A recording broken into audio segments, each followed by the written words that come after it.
gentle guests. I am the OmnusCritic, back once more after far too long of an absence, to present, for your edification, another item from role-playing game history.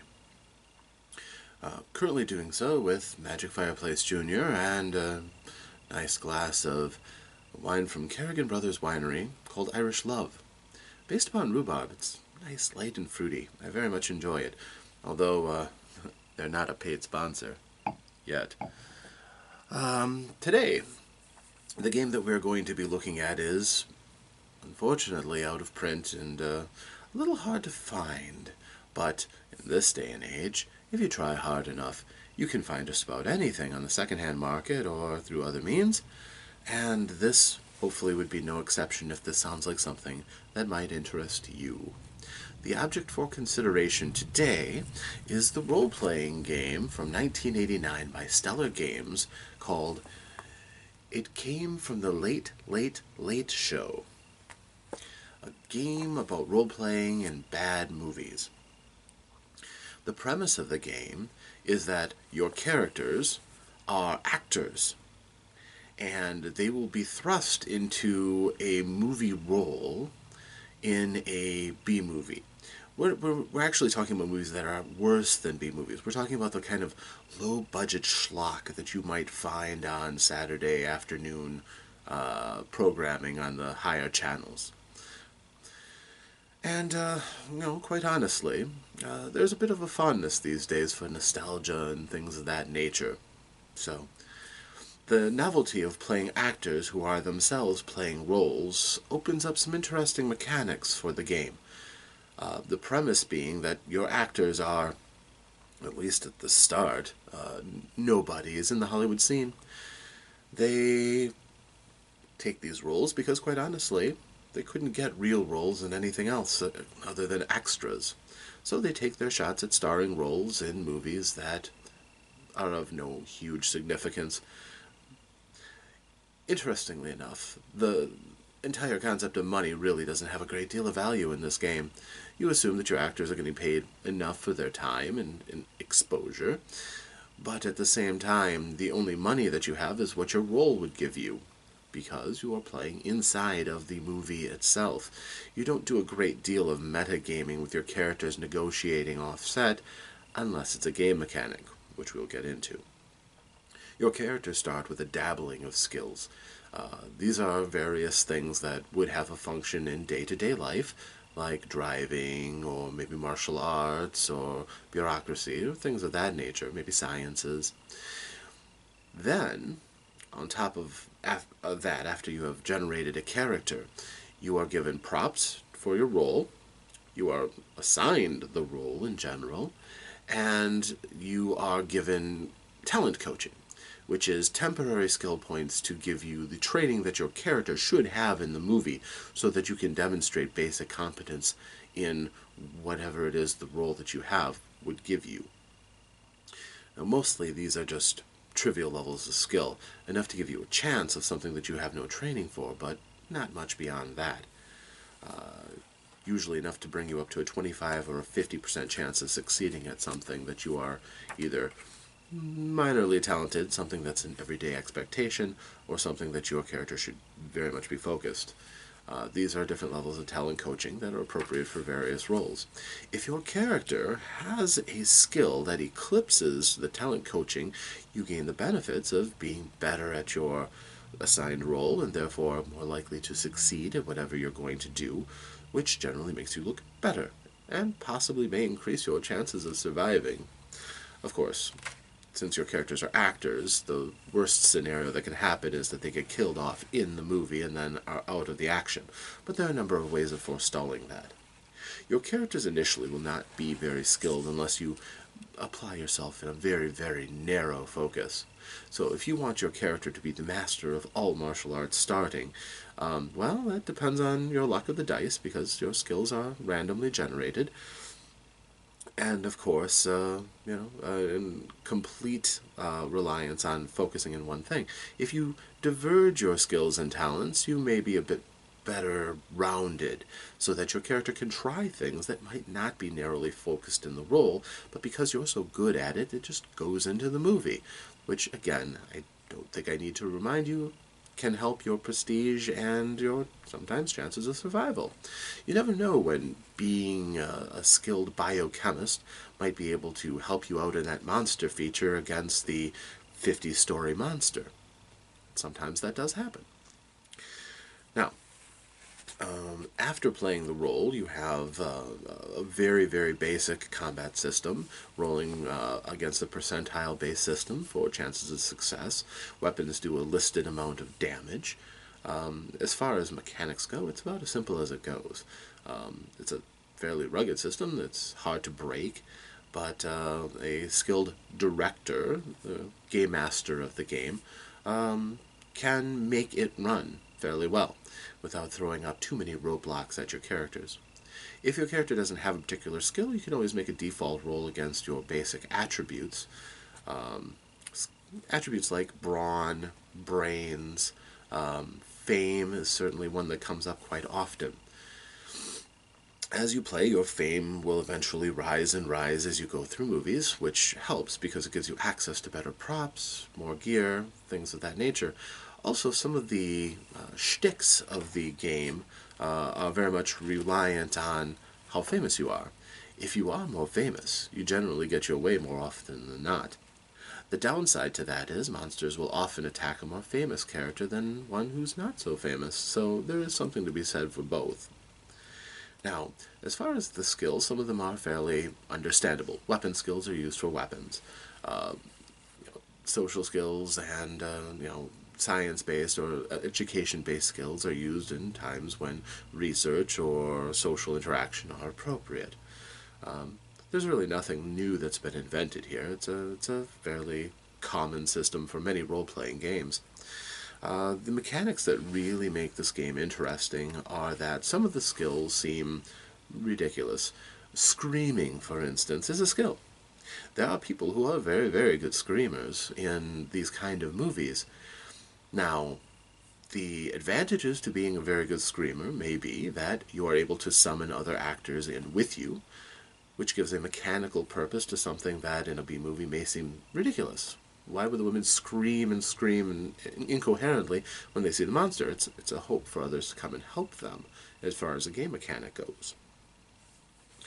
Now, as far as relative power level, your characters are not overly powered. A fairly tough monster from one of these monster flicks could turn your character into hamburger in just a moment or two. So you don't have to worry about playing the superheroes.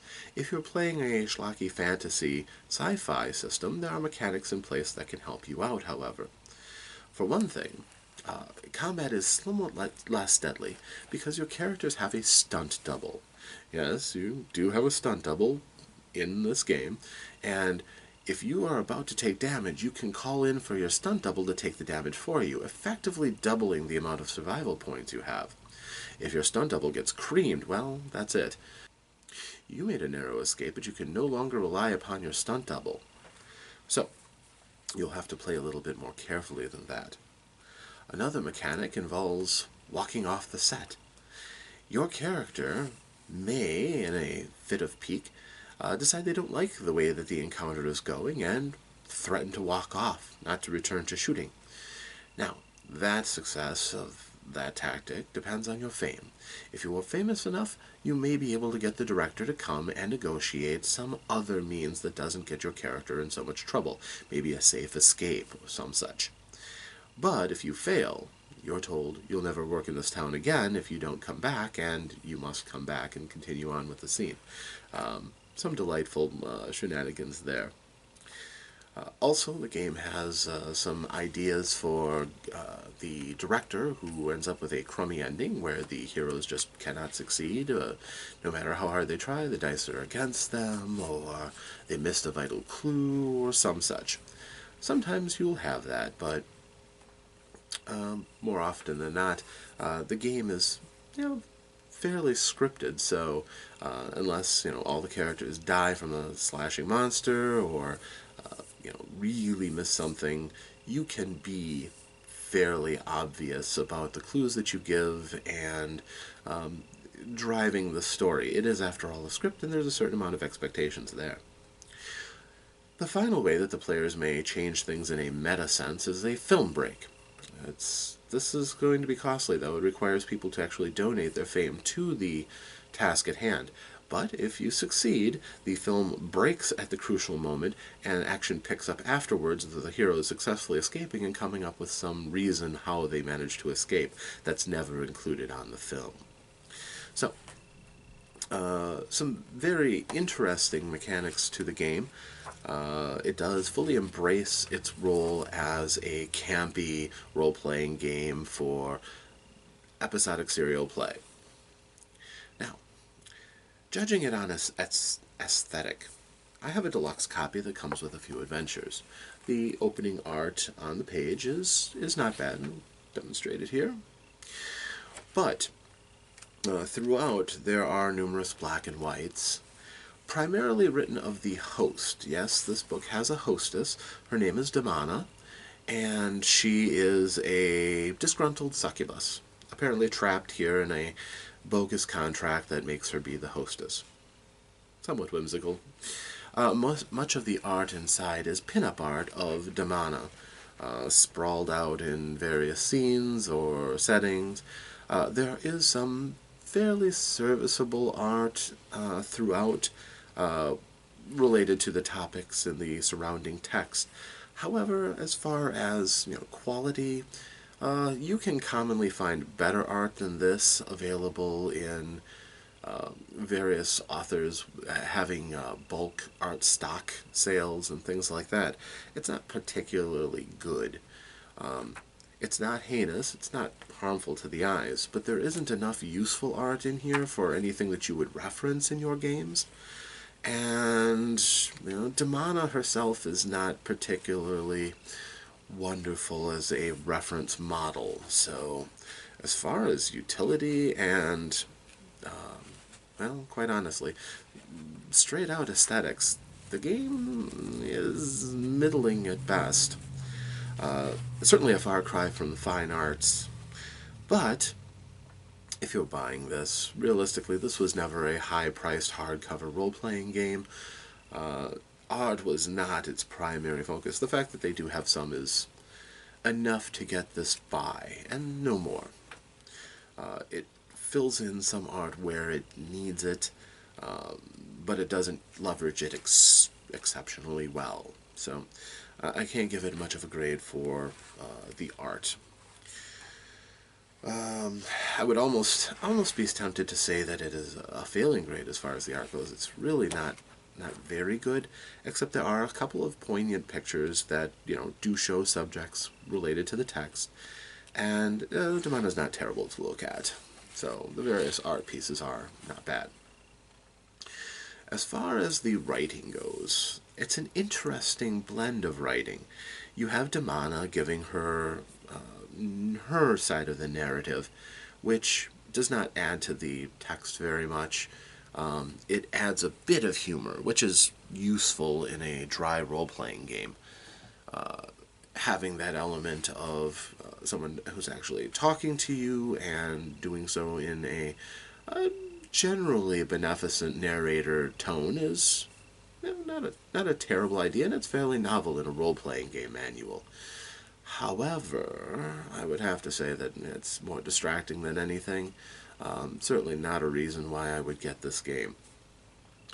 Other than that, though, the editing is fairly concise. I did not find any major mistakes that made me want to beat my head against the wall, as I have in others. There is a fairly good delineation between the different segments of the flow and rules of the game, so that it does build. You start out with just an introduction, go through character creation, and then go through the various mechanics of outfitting your character, and then you hit the rules after you have a character fresh in hand. This is a good approach. It's a very solid one that's worked for a lot of role-playing games, and quite honestly, it would do a good job of preparing somebody for running or playing in this type of game. My particular copy has 2 adventures, which I will include in this discussion for the sake of completeness. But it also gives a good idea of the tone of the game. I find that including adventures in a role-playing game, even short introductory adventures or solo adventures, helps a game master to bite into the atmosphere and flavor of a game. This can be very important if it is the atmospherics of a game that's something that you value and want to portray for your characters. Seeing how to do that can be very, very useful and may give you some ideas of your own. In this case, the adventures are, fairly well written. They are, of course, bad scripts for bad movies. You have the scuba diving zombies the invasion of the scuba diving zombies on Bikini Beach, which is a horror movie, but also contrasted with the fun teen beach movies of days gone by. The second feature is the Iron Fist of Shaolin versus the Dragon Ninjas, which that kind of chopsocky movie is a staple of Saturday afternoon movies.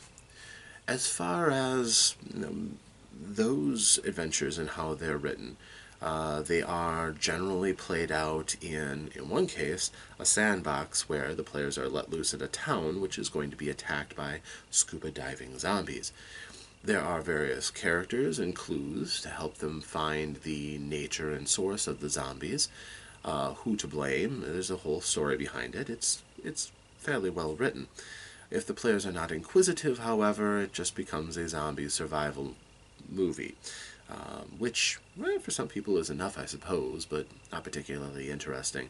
This movie does require a lot of the players buying into, wanting to solve the mystery and, surviving, quite honestly. The second movie is a narrative story of samurai who, the betrothed of one of the samurai is captured by the dragon ninjas, and the group must go off to defeat them. Along the way, you have several oblique references to Oriental mythology that has been purloined over the years by numerous movies. No new ground broken here, just familiar tropes for those of you who've seen these kind of movies before. Of course, this one's going to have more of a focus on combat. Your characters are samurai. They do fight as samurai. Because the combat system is relatively simple, you don't have to worry or much about, exotic powers or anything like that.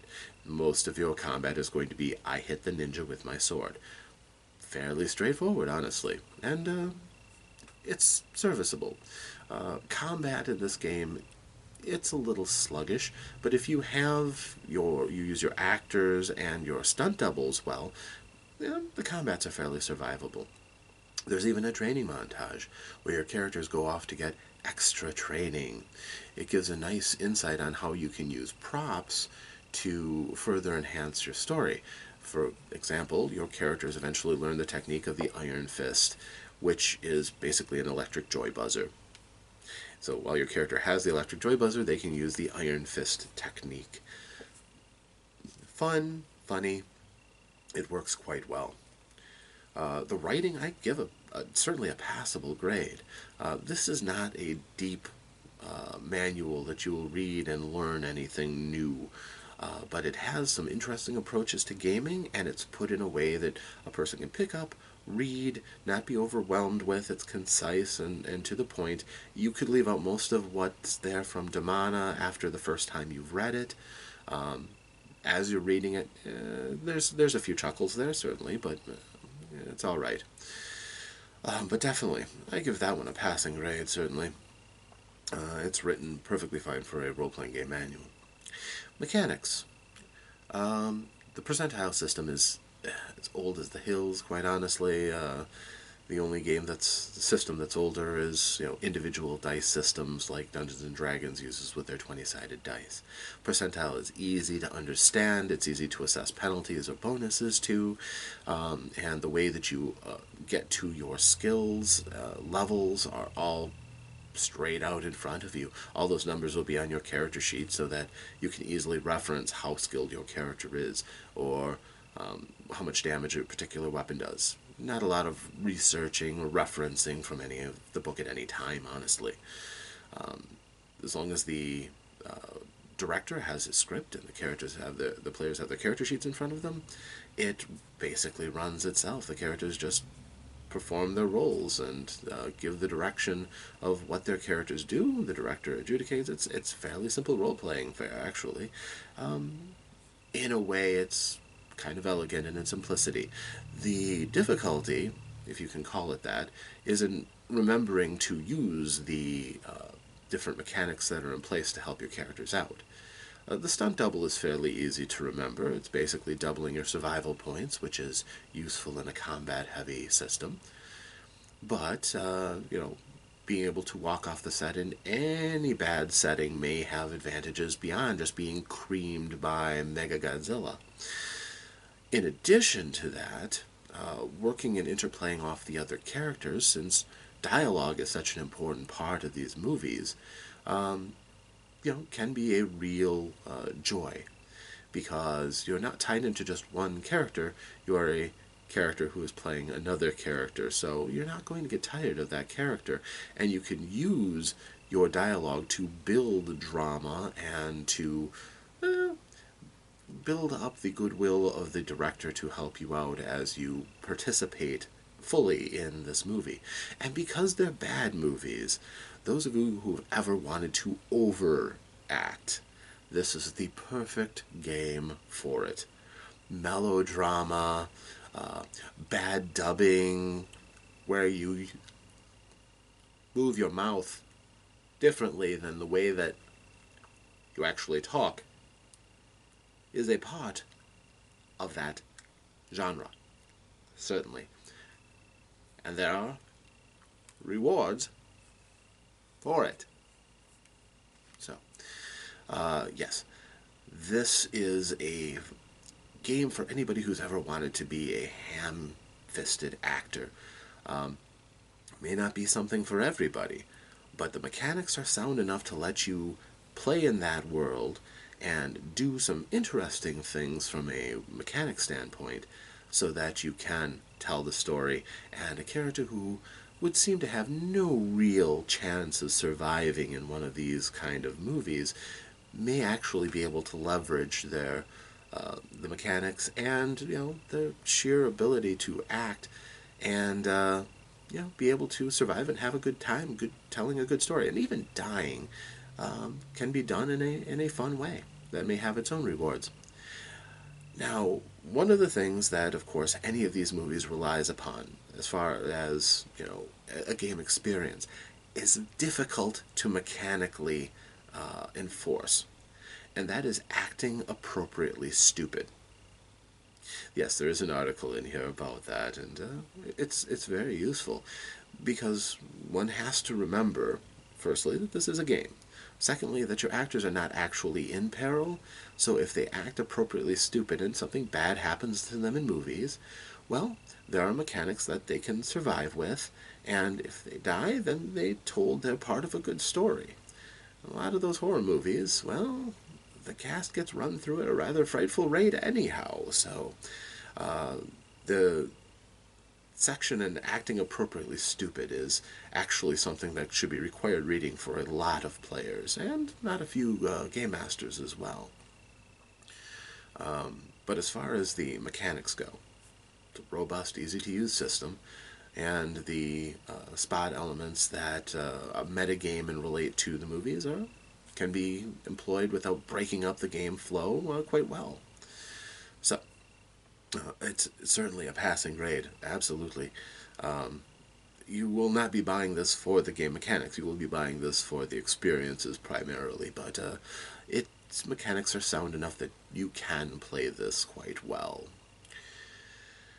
Finally, the value. Now, back when this game came out, it was $20.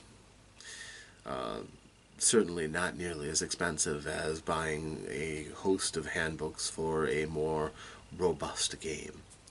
However, as this is out of print now, if you actually want a physical copy of this, or the modules for it, as I have, it's going to possibly set you back a pretty penny if you want a vintage copy. However, the secondhand market does exist. I poked through a few sites that I like to go to from time to time, and I found a few copies here and there. Not many, but if this game resonates with you, you may be able to find it. I sadly was not able to find it for digital download. I don't know if Stellar did not have any kind of partnership with anybody to curate their intellectual property, but through legitimate channels, I did not find any way of downloading this game. So if you chance upon it in a physical copy, the next time you're at your secondhand bookstore or something, and you like it, I would at most spend, say, $25 to $30 on this book, just because it's got some novelty and it's not a bad, small, all-in-one role-playing game on its own. Much more than that, you'd have to have a really personal interest in it. If you can find it for less, of course, well, more power to you, of course. But as far as that, it fits its value quite well. It is a role-playing game with some novelty to it. It has some interesting mechanics, although once you're aware of what those mechanics are, you could adapt those to other role-playing games fairly well. My copy is the deluxe copy with the adventures in it, and the adventures are quite nice, especially for teaching you what a bad script looks like, how it flows, two different ways of constructing them, and if you should find them, there are also two other books that were released that you could also peruse for more scripts, each one of them having several adventure scripts within. It is a nice little part of my role-playing game library, not one that I go to very often. It would be an interesting thing, though, to run a campaign, running a series of stories going across different genres and seeing how your character's skills end up stacking up and helping you get out of certain scrapes. Something that I've never really myself tried. I only use it in spot situations, but it's a fantastic way of killing off perhaps a flat night where not all of your players are able to show up and you don't feel like running the regularly scheduled game, or for a highlight. If you have everybody together for Oscars night, for instance, and you decide you are feeling of a cinematic bent, breaking out a game like this and playing extemporaneously can be a lot of fun. Characters are generated quite quickly, or you can have some stock characters lying around and have at it. So, I generally give this game a solid endorsement. I have enjoyed it tremendously. I think it is a fine book. There's certainly things that could have been improved upon it, of course, but it met a particular value, and all in all, if you like the idea of being an actor or directing your own bad movies, this might be a solid one to check out if you can find it. I am the OmnusCritic, and I'm very happy to have presented this for you. Look forward to more OmnusCritic videos coming up soon, and I promise you we will be doing some on games that you can actually find in stores very soon. Thank you. Game on.